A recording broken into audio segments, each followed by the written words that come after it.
जाएंगे और ये जितना काम हो रहा है आदमी इत्मीनान वाला, इसमें वो गलतफहमियां ना बनाई जाएं। इसमें मियाँ साहब आप हमें ये बिल्कुल ना डराया जाए। ये तो अल्लाह पाक ने ये वाज़िया किया है पूरी कौम के ऊपर कि ये इतना ना तजर्बाकार और ना अहल।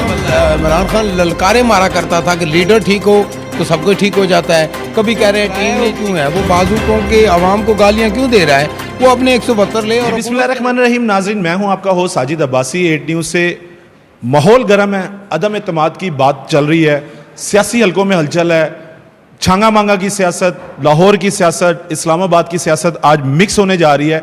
तो हमारे साथ मौजूद हैं आफ्ताब जदून साहब, पाकिस्तान मुस्लिम लीग यूथ विंग के लाहौर डिवीजन से नायब सदर भी हैं। तो हम इनसे बात करते हैं कि इनका तजिया क्या कहता है, आखिर सियासत किस रुख जा रही है, अदम एतमाद कितने % कामयाब होने के चांस है, हम इनसे बात कर देंगे। अस्सलाम वालेकुम सर। वालेकुम अस्सलाम जी।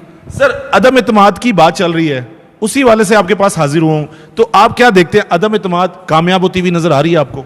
कि मुझे तो किसी सूरत में नाकाम होती हुई नहीं नज़र आ रही, क्योंकि 172 जो है वो वोट चाहिए होते हैं।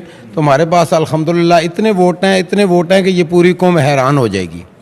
खान साहब भी यही कहते हैं 172 वोट मेरे पास हैं। तो वो जो गुमसुम बोर्ड हैं वो किसकी तरफ जा रहे हैं? जैसे परवेज इलाही साहब का बयान अभी रिसेंटली सामने आ गया है, वो आप उसके ऊपर कुछ तजिया कर रहे हैं, मैं नहीं मुनासिब समझता उस पर बात करूं, आप उसको किस तरीके से देखते हैं जो चौधरी परवेज इलाही साहब का बयान है?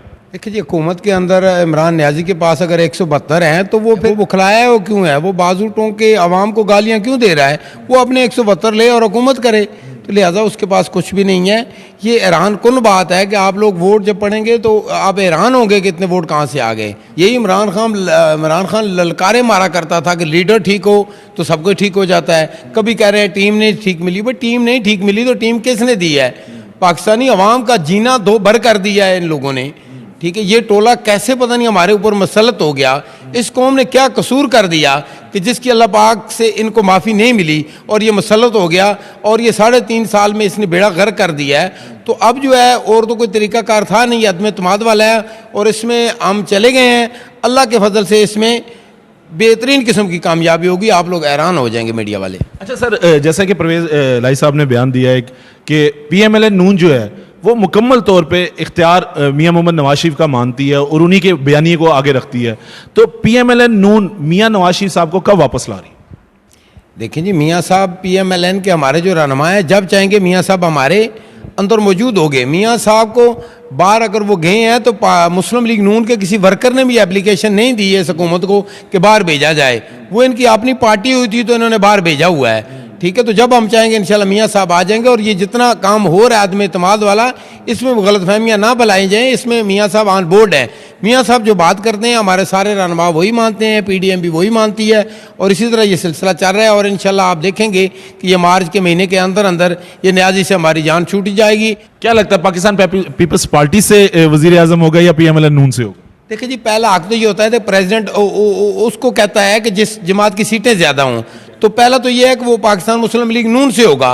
अगर वो कामयाब नहीं होता फिर दूसरी जमात को कहा जाता है। हमारा ये झगड़ा नहीं है, हम तो सिर्फ ये चाहते हैं कि इससे जान छूट जाए, क्योंकि अवाम बड़ी तंग है इससे, तो हम इससे जान छुड़ाना चाहते हैं। बाकी जो आएगा वो मरहला, तो उसमें वो भी बातचीत क्लियर हो जाएगी। क्या स्ट्रेटेजी तैयार की हुई है महंगाई के हवाले से? लगता है आपको कि महंगाई के ऊपर आने वाली जो वुज़रा होंगे या आने वाली कबीना होगी वो इसको कंट्रोल कर पाएगी, जितने इस टाइम क्राइसिस से मुल्क गुजर रहे हैं? देखिए जी, आने वाली कबीना के बारे में मैं तो नहीं कह सकता कि आने वाली कबीना कौन होगी, लेकिन अल्हम्दुलिल्लाह हमने इस पे काम शुरू कर दिया है। सागडार साहब ने काम शुरू कर दिया है। हम ये तो दावा नहीं करते कि 70 सालों में घी 150 रुपये तक पहुंचा था, अब ये आखिरी 1 साल में या 8 महीनों में ये 450 तक पहुंच गया तो हम इसको 150 पे ले आएंगे, ऐसा तो हम दावा नहीं करते। लेकिन ये आवाम को काफ़ी हद तक रिलीफ मिलेगा जब नई हुकूमत आएगी। और ये पाकिस्तान तहरीक इंसाफ के वजीर आजम इमरान खान साहब की कौन सी ऐसी बातें आपको लगती जिनकी वजह से वो क्राइसिस में जा रही है पार्टी, या अदम एतमाद में वो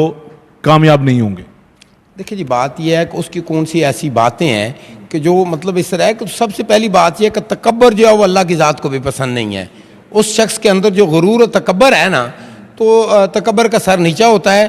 ठीक है, ये ना तजर्बाकार शख्स है, हमें तो पहले दिन से ये पता था, लेकिन यह है कि अल्लाह पाक ने ये वाज़िया किया है पूरी कौम के ऊपर कि ये इतना ना तजर्बाकार और ना अहल बंदा है। ठीक है, ये सबको दिखाना होता है अल्लाह पाक ने कि ये जो बांग नारे और दावे 20 साल से सुन रही थी अवाम, जी इसको भी चांस दो, तो अब दे के देख लिया है तो ये आश्कार हो गया अवाम के ऊपर। अल्लाह पाक ने ये किया, हम उसके भी शुक्रगुजार हैं कि किसी शख्स की असलियत जो है वो कौम के सामने आ जाए, और आ गई है। तो मुल्क तसादुम की तरफ तो नहीं जा रहा कहीं? खान साहब के जैसे बयानात वुज़रा दे रहे हैं। अब हमें ये बिल्कुल ना डराया जाए ये तसादम की तरफ जाएगा। हम यही चीज़ें देख देख के इनसे डर डर के, यहाँ लाहौर से एक वक्त में ये निकला था, ठीक है, तो वहाँ पे इनको कुछ नहीं किया जी, वो वहाँ पे डी चौक में चला गया, वहाँ पे इन्होंने जो गंद फैलाया, पीटीवी पे हमला किया, पार्लियामेंट पे हमला किया, इनको कोई पूछने मतलब वाला नहीं था। तो ये इस तरह अगर होगा तो फिर निज़ाम नहीं चलेगा। इसलिए हमें वर्कर को कोई डर नहीं है किसी किस्म का। मैं तो अदना सा कारकुन हूँ पाकिस्तान मुस्लिम लीग नून का, तो इस मुल्क के लिए हमारी अगर जान भी चली जाती है तो उसमें कोई नहीं है। फिर वो इसके कानून के क्यों दावे करता है कि अगर वो MNAs को वोट डालने से रोकेगा, तो ये तो कोई ऐसा नहीं है। लेकिन ये है कि जो लातों की भूत होते हैं वो बातों से मानते नहीं है, उसके लिए लातें ही दरकार होती हैं।